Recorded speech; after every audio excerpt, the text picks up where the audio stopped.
All right, welcome back to Modern Mondays here at Guardian Games. We're going into round 3 of 4 here. I am Travis, hanging out with Ian. We're from Portland Paper. We do analog magic streaming in the greater Portland area.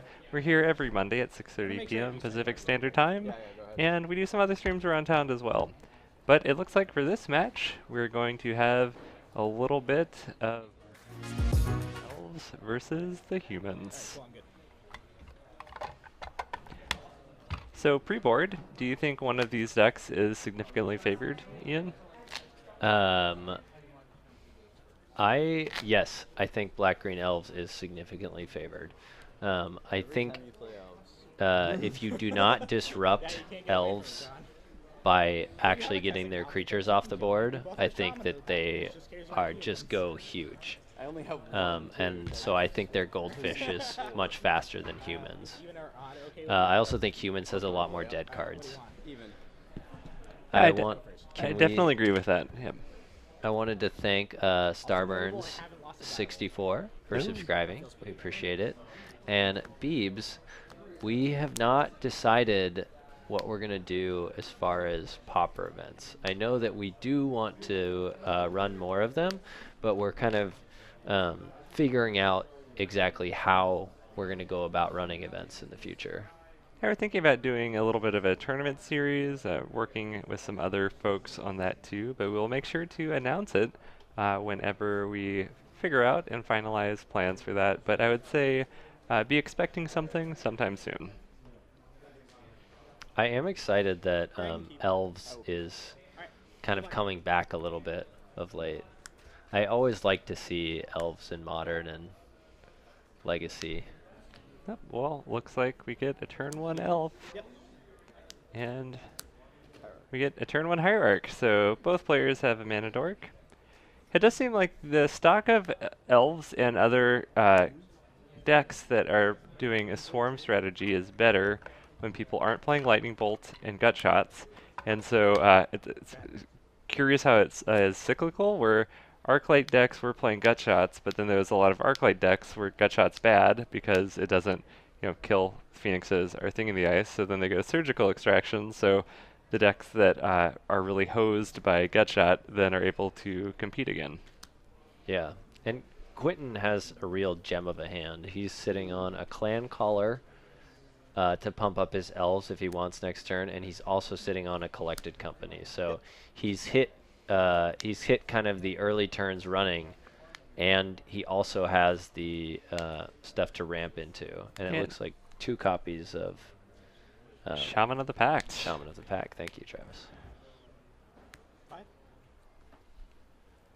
All right, gonna drain for 5 here, and Quentin might just be on the. You know what I'm gonna do? I'm just gonna start casting these elf fireballs. Yeah, there's no real reason for him to attack. He's just spread the board so much faster than John has been able to. And John has the wrong part of his deck in hitting something like Thalia that will affect Collected Company, but Quentin has plenty of other things to do with his mana. And it looks like we see a hand of Clan Caller, Collected Company, and another Shaman of the Pact. So Quentin's gonna have some good attacks this turn at least. Absolutely. Clan Caller pumping everything up. I think I would Ooh. even consider just playing the Clan Caller here. I saw a Heritage Druid that was picked up, so Quentin could sort of empty the hand here. Well, you're against humans, so you're not worried about board wipes, so might as well.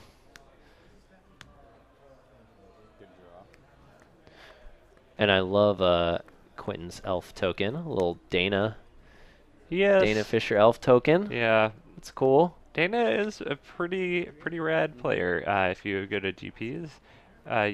Very young person that is passionate about Magic and is pretty formidable too. I think has recently day 2 to Modern GP with Elves.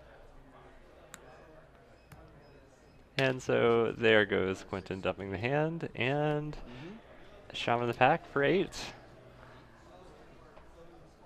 Attacks? Probably. Absolutely.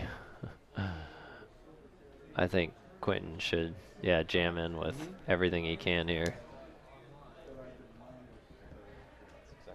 I don't think John has any draws to get him out of this situation. Oh, right.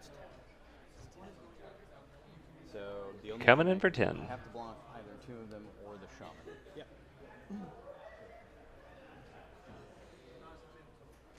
Block the shaman, go to 1. Sure. Think I'm pretty dead. Go ahead. John noting that he's pretty dead.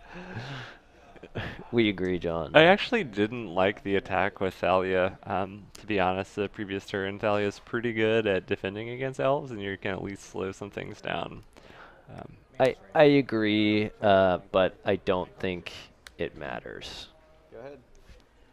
I'm just dead on board. Yeah. You have too many attackers. Yeah. This actually doesn't untap. John again even notes that he is dead on board. Still You're at 1. Yeah. No. Okay, we're confirming that John is at 1, and that Quentin is attacking with more creatures than John has that have power of 1 or more. This is definitely seeing humans, getting the play, and then seeing humans across the way from you is just, I'm sure it's a great feeling when you're an Elves player.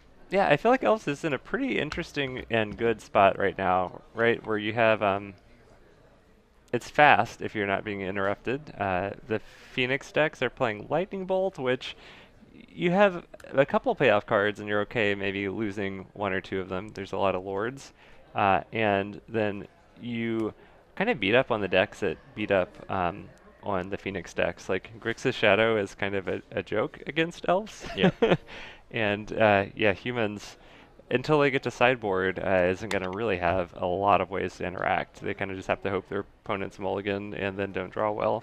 As far as sideboard for humans goes, humans used to be playing up to 3 Izzet Staticasters, which is an insane card against Elves.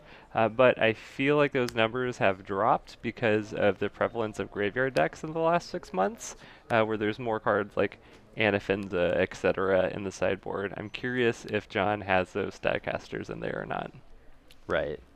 And I think another reason why Elves is in such a good spot is almost all of the decks that are playing free spells are playing Surgical Extraction right now, whereas Gut Shot was quite prevalent for a bit of time there. Yeah, Elves really needs to get to turn 2, sometimes turn 3, and have their Llanowar Elves live on turn 1, and then have the Heritage Druid live on turn 2 or 3. Right, they're another one of those kind of critical mass decks. Especially the versions that are not playing the Devoted Druid infinite combo. Yeah, it feels like that's not super needed now. The decks that you're want to infinite combo, you're probably just going to be beating on turns 3 or 4 anyways. And yeah, just being a go wide strategy with Lords seems pretty good right now. What was your first match? I saw some Damping Spheres sighted in for Quentin. Damping Spheres. I'm pretty sure those were sighted in. Maybe they were just in the sideboard with something to them. I don't quite know what that would do in the matchup. Yeah, that seems like a card that both of these decks would side like side in against other decks, but I'm curious if maybe I missaw what Quentin was putting in the sideboard. I hope I did. That seems like it's, unless I'm real confused here, that doesn't seem like a very good card. Yeah. Maybe. And the other thing about Quentin's deck too is it's not like he has, well, I don't know the list exactly, but I can't imagine he has any cards that are just bad in the matchup. You know, Elves is kind of synergistic enough with the main deck that you probably want to do relatively little disruption if you can help it. I mean, you have a lot of redundancy, so I'm sure you can take out a number of pieces to replace them with slightly better pieces for the matchup. But yeah, I think one of the weaknesses that Elves is going to have against humans is not being able to interact with flyers. Elves is pretty weak in the air. Right. Quentin's got to be, I think, faster in, you know, that's how he wins, is by being faster. Good luck. You get a cubable 7. Yeah, it looks like Quentin might not have any lands in that hand. curious if Quentin brings in a card, or if it is in the sideboard. I played a little bit of Elves and a little bit of Elf-like decks, and I really liked Lead the Stampede as a sideboard card. A lot of times your opponents are bringing in Dispels for your Collected Company, and to be able to cast Lead the Stampede while your opponent's holding on to a card like Dispel or Spell Pierce if you have a Heritage Druid out is a pretty great feeling. And when you hit like up to 4, if not 5 elves, is that you can trade off creatures willy-nilly when you're regassing like that. It's pretty unwinnable. I'm a huge fan of Lead the Stampede. Modern, like, you can always win a game, but Although I'm a huger fan of Goblin Ringleader. Really hoping that that'll come. I would love to see goblins come back in Modern. Well, so John is doing the first part of winning this game 2 and having Quentin mulligan 2-5. Actually, I played second round against a deck called Monkey Business or something. It's quite helpful when you're in a bad matchup. You know, you just hope for them to mull low. Everyone always, I shouldn't say everyone. A lot of times when I'm at Comp REL events and perhaps I'm mulliganing to 5, my opponents are usually like, "Oh, I'm sorry that that's about yeah, wish that didn't happen." I'm like, when I sit across the table from someone at a Comp REL event and they mulligan to 5, I'm like, "Great, let's go to 4." Yeah, You don't feel bad. You feel great about this if That's you're looking at true. me mulliganing to 5. that's true. But I can appreciate the pleasantry of, of feeling a little bit of compassion too, or at least feigning compassion. It's false compassion. Yeah, that's true. That's true. if only we had I don't know. You can feel it a little. You know what it feels like to be there, and you figure maybe if you show a little bit of compassion, then you won't have to mold a 5 as often, just because of karma or something. Speaking of Lead the Stampede, Quentin has one in hand, and that is a good way to come back from a mulligan to Fair enough. 5. And if we get a could potentially have double 1-mana spell or a Dwynen's Lead and be able to cast a Lead the Stampede next turn. Expensive champion to perish. Go ahead. that is a very expensive champion to perish. If I'd had one in my hand, I would have played. John drops Athalia's Lieutenant onto an empty board. Oh, this is like the perfect mulligan to 5 here. Turn 1 Heritage Druid into Dwynen's Elite into Elvish Archdruid. That's insane. I think we have a Scavenging Ooze there too. Which, Scavenging Ooze, interesting card to maybe bring in if that was in the board, but is really good in creature mirrors if you're going to be trading off creatures in combat. You're able to get some advantage from eating them from the graveyard. It doesn't seem like the strongest matchup for it, considering there is Reflector Mage. True. And, I agree. I think Ooze is the type of card that you're hoping to draw a little bit later down the line once the dust has settled a bit.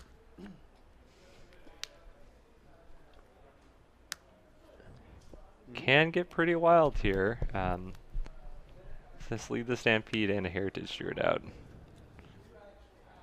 Oh, I'm curious. I'm excited. What's going to happen? We got a reader. Oh, it's just straight up creature cards. I thought it was elves. No, just creatures.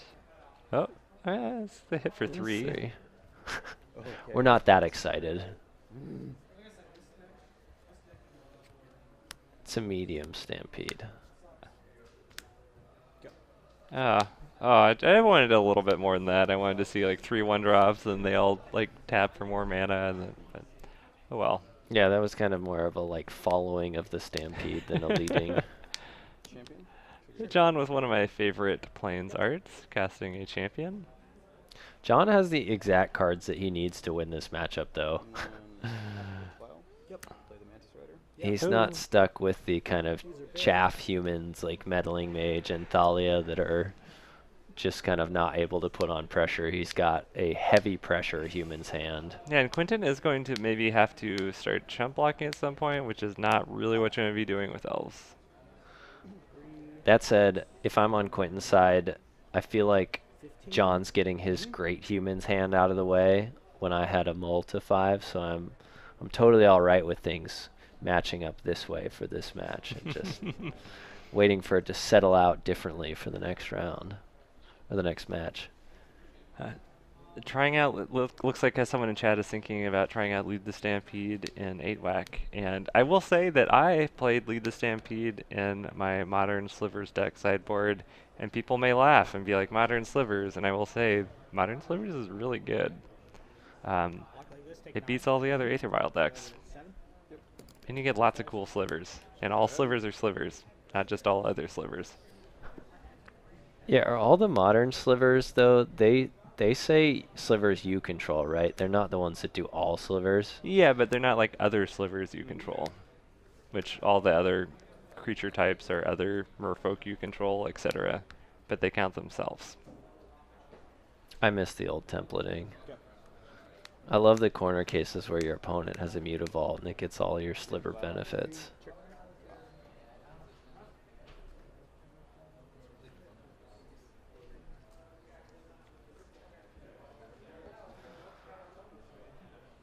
This feels like a good spot for John. John's been able to play out most of his hand. Oh my gosh.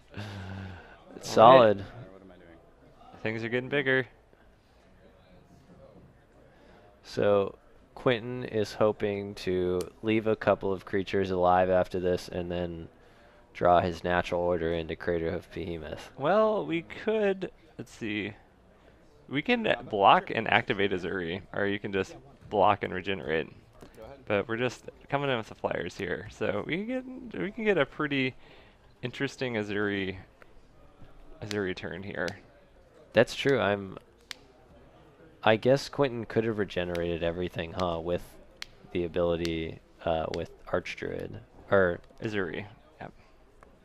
It's almost like Sedge Sliver, one of the better slivers. Sedge Sliver is great. So Quentin actually way more in this game than I was thinking. There is a world that he can come in for a lot of damage, but that world is not this world, and we'll go to game 3. Yeah, it seems like John just would block everything except leave the flyers. That's what it seems like. I don't know, that's pretty good multiplier. Yeah, you did 4. But yes, I agree. Quentin is noting that his multi-5 was solid, and I completely agree. He was definitely in that game.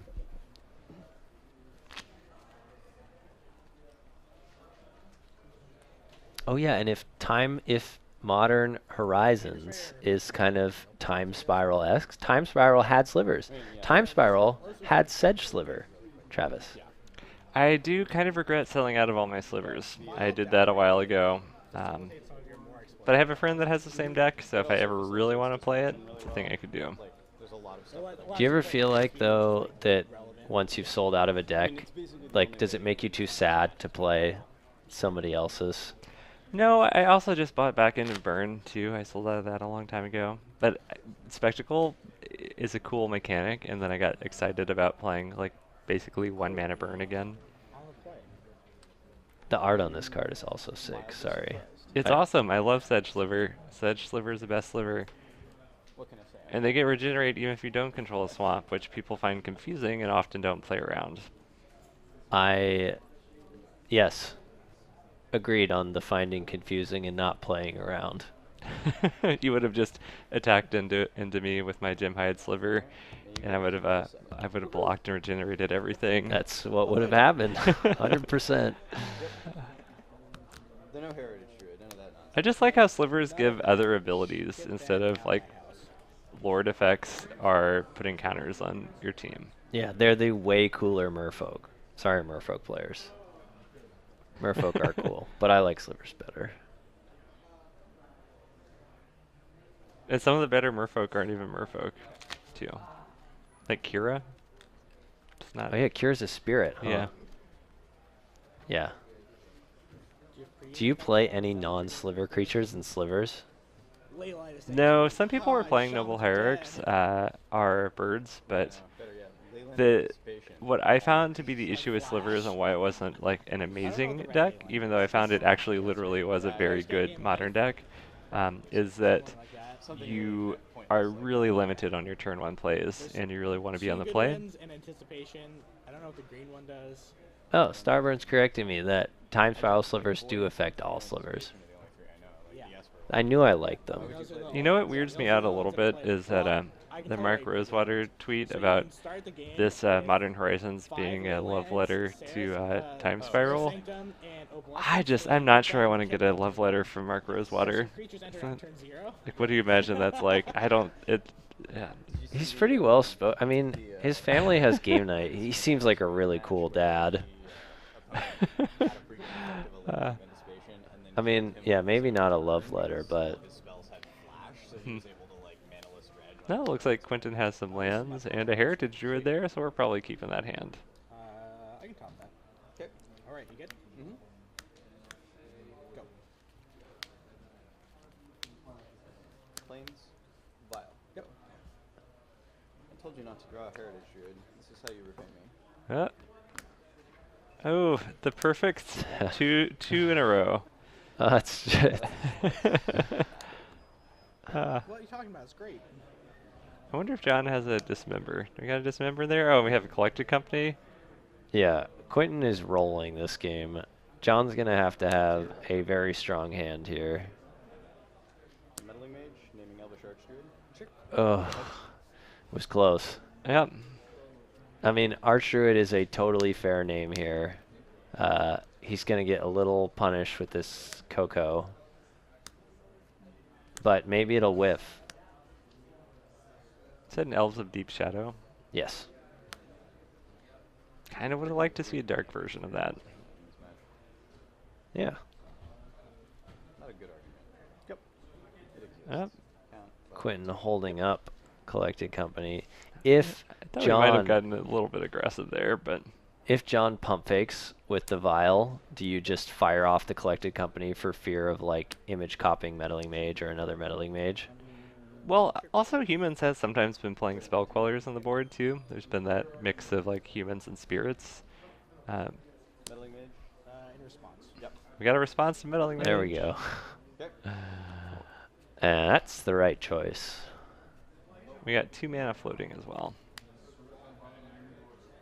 I don't think any of his elves have flash, though, so I imagine... Yeah, but you can put a Regeneration Shield on the ones you just played. Oh, good point. At this point, I'm naming Shaman in the pack. That's clever, Travis.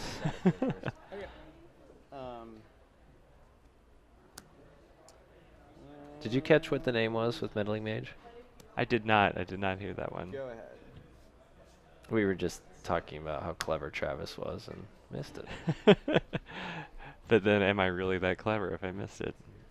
Well, probably not. This looks like an overrun turn to me. yeah. Absolutely. This is the sad Humans draw that's got the Meddling Mages that just got there too late. They're like, hey guys, I heard there's a oh crap.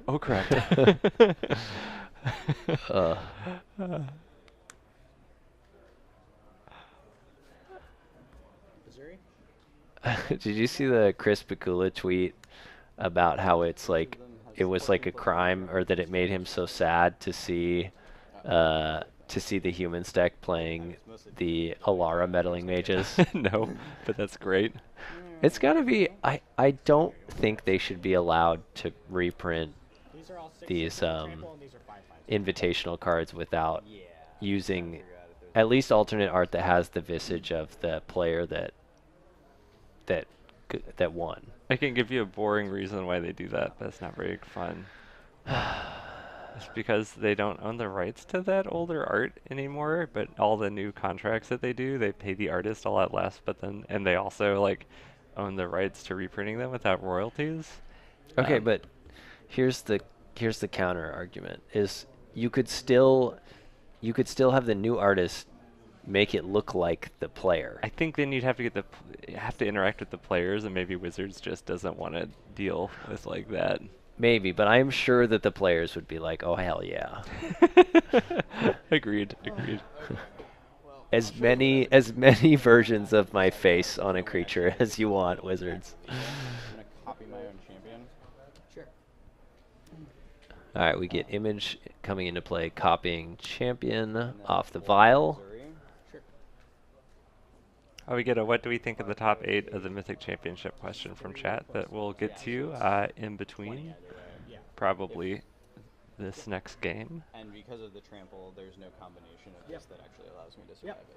All right, good games. All right, there's a handshake, and it looks like we do have 20 minutes left, so I'm going to go out there and see who else we have playing, maybe in between games, and try to get you at least one more game here for round number 3. After that, we'll have round number 4.